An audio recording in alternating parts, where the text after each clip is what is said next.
Hoopfest is around because of the community of Spokane. Hoopfest is coming up in just a few weeks, but the high gas prices around the region could affect travel plans for players and fans.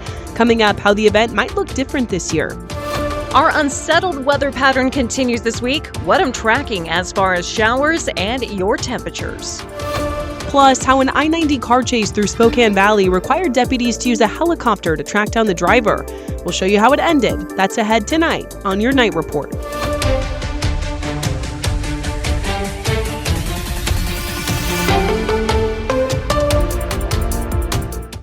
Good evening. Thank you for joining us for the Night Report here on KREM 2 News. I'm Sydney Schofield. Well, we're just weeks away now from Hoopfest, the world's largest 3-on-3 basketball tournament. But with gas prices remaining high, some players and families may be thinking twice about making that drive to Spokane. KREM 2's Connor McAvoy spoke with organizers about what they're expecting this year. Downtown Spokane will soon be filled with hundreds of basketball courts as the 36th annual Hoopfest returns later this month. We can't believe it's already June, but our team's hard at work, executing now. Riley Stockton is Hoopfest's executive director. He says overall participation looks similar to previous years, but where people are traveling from is starting to shift. We've actually seen an increase from the state of Idaho, from Oregon, and from Montana, and then like our other states. The tournament comes as gas prices remain elevated across the country. AAA reports the national average for a gallon of gas was $4.32 as of Monday night. In Washington, the state average was $5.70 per gallon. Stockton says the biggest change he's noticed is fewer people making the trip from western Washington. In King County, AAA reports the average price of gas is nearly $6 a gallon. He credits Hoopfest's generational appeal and festival atmosphere for keeping people coming back year after year. Their dads played in Hoopfest, then they're playing in Hoopfest, and now their kids are playing in Hoopfest. So you can come down to Hoopfest and have a really fun experience without spending a ton of money. Last year, Hoopfest generated about $47 million for the local economy. With final registration closing Wednesday, Stockton hopes this year's event continues to bring players, families, and visitors to Spokane.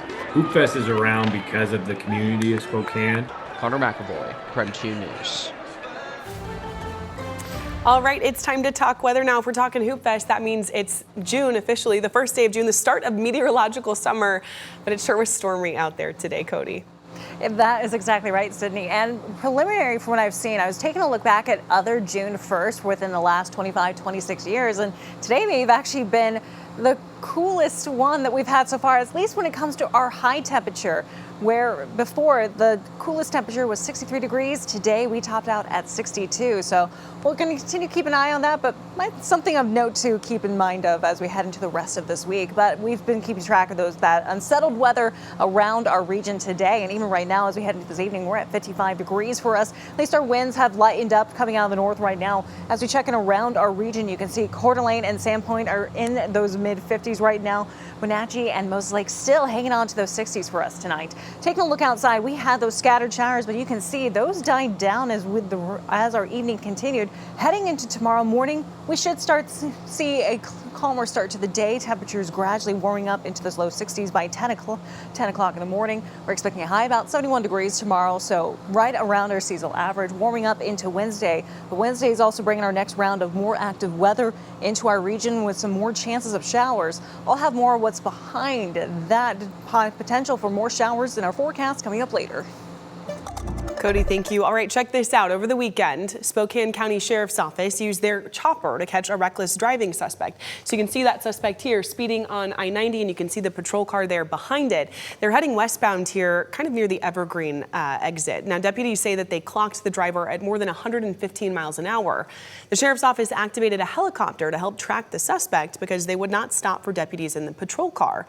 The helicopter relayed the location of the driver to other deputies, which meant they no longer needed to continue the chase by car. So here's what happens next.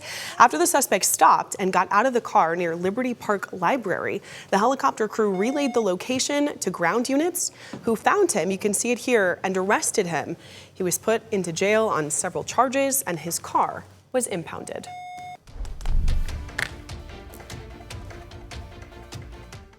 Last week, a chemical tank imploded at a paper mill in Longview, killing 11 people. Now that recovery crews have located and removed the remains of those employees who died in the Nippon Dynawave implosion, the community on Washington's southern border waits for answers. Drew Mickelson with our Seattle sister station reports tonight from Longview as the investigation into this incident continues.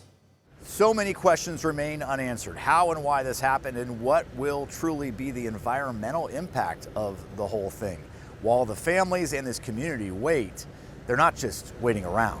I'm working on a sympathy piece. Florist Isabel Carroll I have some white lilies. considers herself an artist. Truly, our hearts go into each piece. It is an art form. Ever since Tuesday's deadly blast, she and her co-workers at the Flower Pot in Castle Rock have worked nonstop trying to help a community grieve. All of that overwhelming emotion, people have chose to put it in a really cool place. They've chose to support and figure out all of the ways that they can, which is amazing. Her latest bouquet is going to one of the families. I just go step by step. That's how the blast zone is being treated as well. Over the weekend, recovery crews removed the remains of all unaccounted for employees, bringing the official death toll to 11. The focus now turns to the cleanup and the investigation into what caused what's believed to be the deadliest industrial incident in modern state history. John Forsberg was one of the 11. His family released photos in a statement today thanking the community for the support, saying the kindness, prayers, donations, and encouragement help, especially for Forsberg's children, Zach and Margot. Anytime that we can help the community, we're going to do that. Back at the Flower Pot.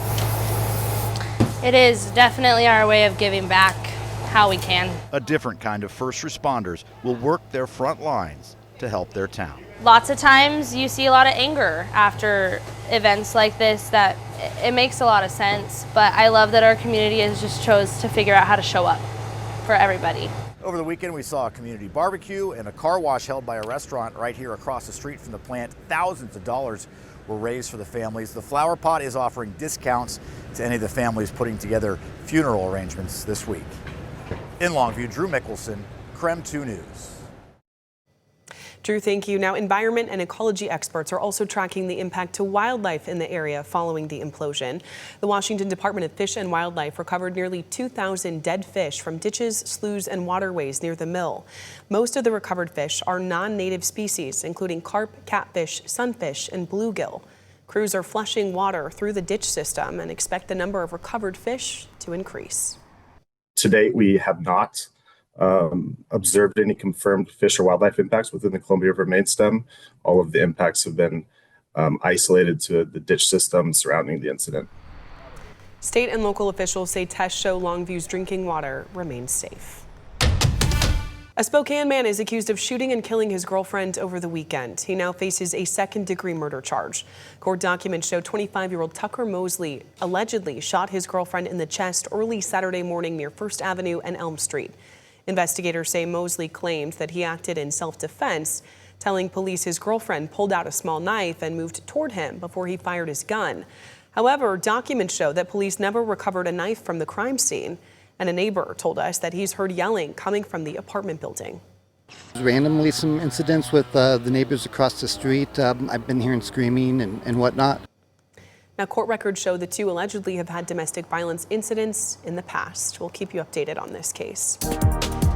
The College Football Hall of Fame ballot was released today, and after a rule change, legendary Washington State head coach Mike Leach is on the ballot for the very first time. Leach had not been eligible in past years due to his career winning percentage, which is at 59.6%, just under the former requirement of 60%. But the minimum requirement was just adjusted down to 59.5%. So now he's up for the College Football Hall of Fame. Leach's impact, though, is palpable at the pro level, too. After having played in the NFL myself, I have seen the change in the way the NFL teams approached offense. A lot of that has, you can trace back to Mike Leach. And when he started changing the face of football, people thought it was heresy. No way, that's just not going to last. Baloney. The 2027 Hall of Fame class will be announced in January of next year during the college football playoff. All right, stay with us. Coming up, Iran's message to the U.S. after minor attacks between America and Iran have increased in recent days. We've got an update from the Middle East in 90 seconds. And then in 2 minutes, what Washington lawmakers are saying about the anti-weaponization fund that the DOJ is putting a stop to. We'll be right back.